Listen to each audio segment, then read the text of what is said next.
Jessica avait été mariée à Raymond depuis plus de 17 ans. Ils avaient autrefois vécu dans un appartement modeste mais accueillant, fourni par l'agence immobilière où elle travaillait en tant qu'experte en évaluation. Ensemble, ils avaient élevé leur fils Caleb, qui avait déjà terminé ses études universitaires et était parti depuis de nombreuses années. Raymond occupait un poste stable de bureau et leur mariage semblait paisible. Récemment, cependant, ces critiques constantes étaient devenues difficiles à supporter pour Jessica, qui se persuadait qu'il s'agissait peut-être d'une phase passagère alors que son 52 anniversaire approchait. Tous les deux. Ils espéraient qu'une célébration avec la famille et les amis aiderait à ranimer la chaleur dans leur relation. Le jour de l'anniversaire de Jessica, ils s'étaient réunis dans un magnifique restaurant, envoyant des invitations aux proches. Les invités arrivèrent et Jessica essaya de rester gracieuse malgré un sentiment de malaise. Elle remarqua que ses parents étaient inhabituellement en retard, ce qui augmenta son inquiétude. Ayant besoin d'une réponse, elle s'éloigna pour téléphoner à sa mère. Lorsque celle-ci répondit enfin, elle avait l'air désemparée.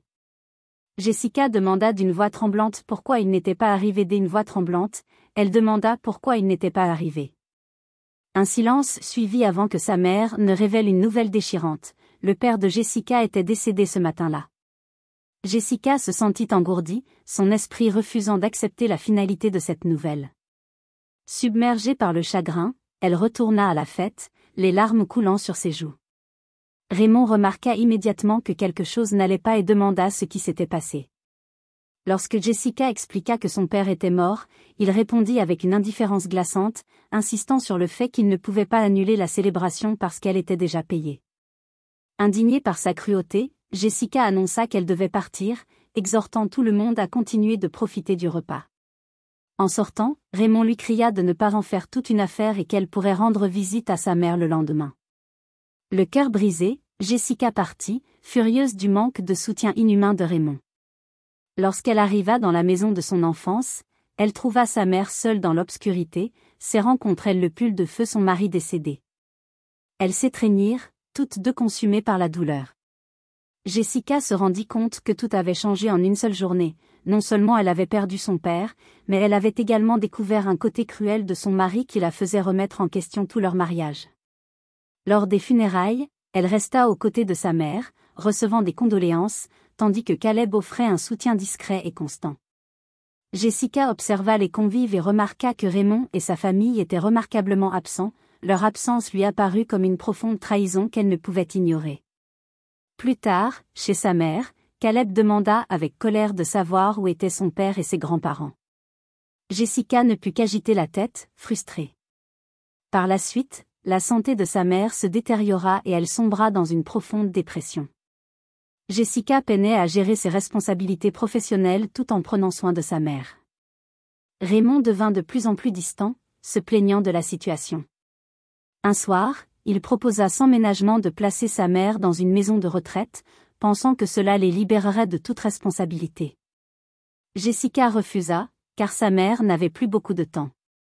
Elle insista pour emménager dans la spacieuse maison de sa mère afin de s'en occuper personnellement. Raymond rechigna à l'idée et déclara qu'il n'avait aucune obligation de s'occuper d'une étrangère, malgré les supplications de Jessica. Il resta inflexible jusqu'à ce qu'elle mentionne les avantages financiers potentiels de vivre sans loyer et de réduire les coûts des courses. Il accepta à contre-séhur. Le jour du déménagement, la grande maison magnifiquement rénovée impressionna Raymond au point qu'il se vanta auprès de ses collègues des environs luxueux. Néanmoins, ses véritables sentiments émergèrent bientôt. Il évitait la mère malade de Jessica et manifestait son dégoût chaque fois qu'il passait devant sa chambre. Jessica remarqua que son indifférence devenait de plus en plus marquée et cela lui brisait le cœur de voir sa mère endurer à la fois la maladie et le mépris de Raymond. Au cours d'un dîner tendu et silencieux, la mère de Jessica rassembla le courage de parler, les remerciant de s'être occupée d'elle durant ces derniers jours. Raymond montra peu de réaction jusqu'à ce qu'elle annonce son intention de diviser ses biens. Elle souhaitait que Raymond hérite du terrain et que Jessica hérite de la maison elle-même. De plus, toutes les économies restantes iraient à Caleb. Ravi à l'idée de posséder quelque chose, Raymond se précipita pour ouvrir une bouteille de vin, la débouchant avec une excitation évidente, tout en marmonnant une remarque cruelle laissant entendre qu'il espérait que sa belle-mère décéderait bientôt. Horrifiée par ces paroles, Jessica, furieuse de son insensibilité, confronta Raymond. Une dispute explosive éclata, des années de frustration débordant, il partit en trombe, déclarant qu'il resterait chez ses parents dans les jours suivants.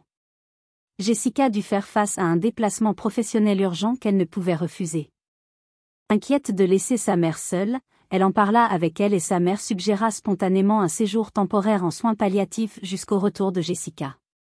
Bien que cela lui brisât le cœur d'accepter, Jessica reconnut que c'était l'option la plus sûre.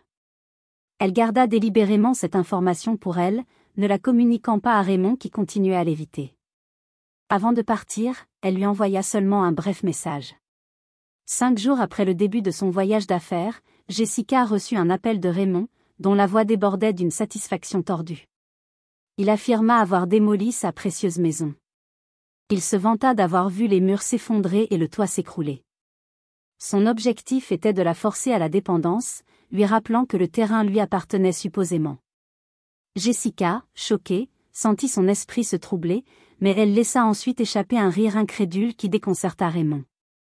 Une fois qu'elle se calma, elle l'informa de la décision de dernière minute de sa mère. Le terrain avait été réattribué à Jessica et la maison lui avait appartenu jusqu'à ce qu'il la détruisît. Puis, elle exigea le divorce. La ligne téléphonique se tut alors que Raymond peinait à comprendre cette révélation stupéfiante. Il tenta d'insister en affirmant qu'elle devait mentir. Jessica réitéra calmement que les documents avaient été modifiés pour refléter la méfiance de sa mère, en citant le comportement cruel de Raymond. Elle lui rappela qu'il n'avait aucun droit réel et lui répéta qu'elle voulait divorcer. Leur bataille juridique fut intense, mais Jessica présenta des preuves solides des dernières volontés de sa mère. Au final, elle garda le terrain tandis que Raymond se retrouva avec rien d'autre que des décombres. Dégoûté et désillusionné, Caleb coupa complètement les ponts avec son père suite à cette trahison.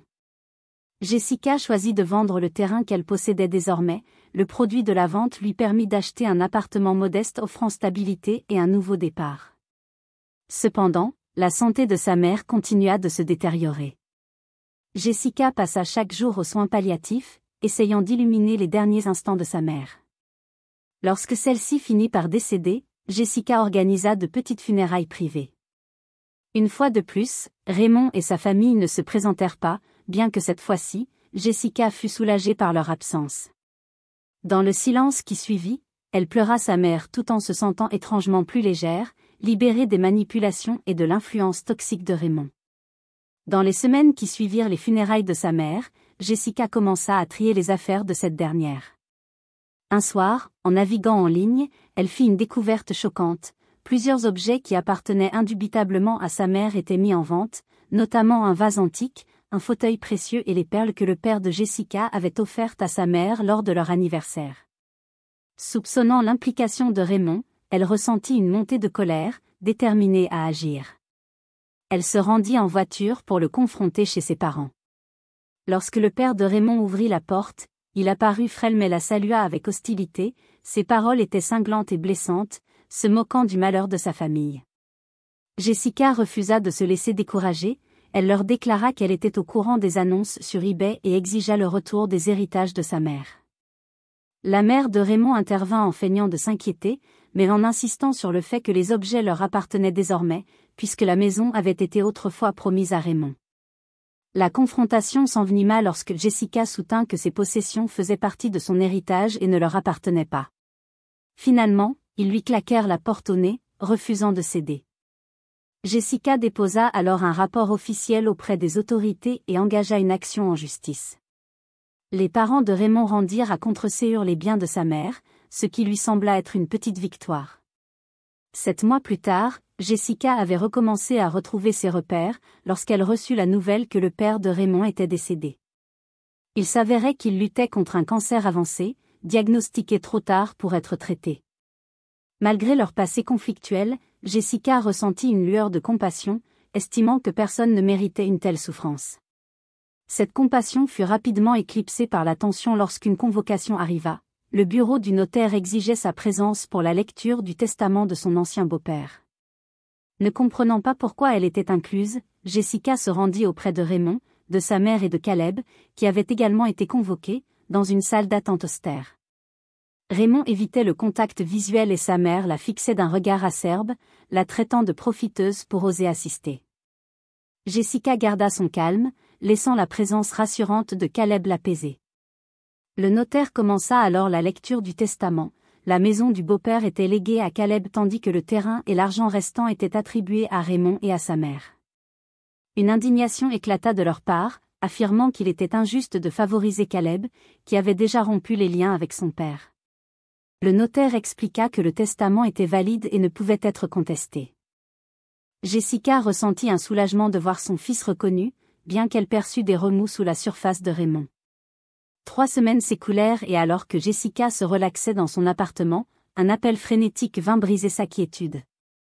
C'était la voix de la mère de Raymond, tremblante de colère et de peur, qui insista pour que Jessica se rende sur place parce que Caleb était en train de détruire la maison. Alarmée, Jessica se rendit sur les lieux où elle vit des engins de construction démolir la structure.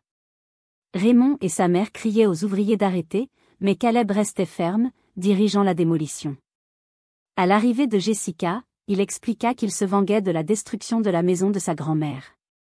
Raymond et sa mère regardaient, impuissants, tandis que les murs s'effondraient et que la poussière et les éclats de verre emplissaient l'air.